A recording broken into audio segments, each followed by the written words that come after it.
সুপ্রিয় দর্শক, আসসালামু আলাইকুম। বাবুলের পক্ষ থেকে সকলকে স্বাগত।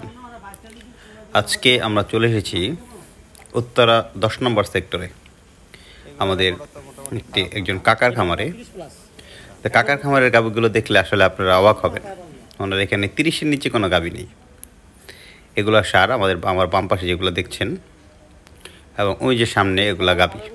তো একটা গরু 30 লিটারের নিচে দুধ দেয় না। তো একটু প্রুফ দেখাই। এই যে আমার দিকে তাকান, এই যে গাভীটা দেখেন, এই গাভীটা 39 লিটার 40 লিটার দুধের একটা গাভী, জার্সি, হ্যাঁ, অরিজিনাল জার্সি যেটাকে বলে। এবং এটা 35-এর নিচে কখনোই দুধ দেয়নি। হ্যাঁ, তো আলহামদুলিল্লাহ আমরা এই যে আমাদের সামনে যে বকনা তিনটা দেখছেন, এই বকনা তিনটা নেয়ার জন্য অনেক কথা বলতেছি কাকাকে। কাকার কথা হচ্ছে একটাও বেচবো না, ভাতিজা যদি আবদার করে তাহলে দিতে আমি বাধ্য। তা আমি কাকার কাছে এই 3টা বকনা চেয়েছি। তো কাকা আসলে দিবে কি দিবে না, দরদাম বনে কি বন না, আমরা পরবর্তী ভিডিওতে আপনাদেরকে জানাবো।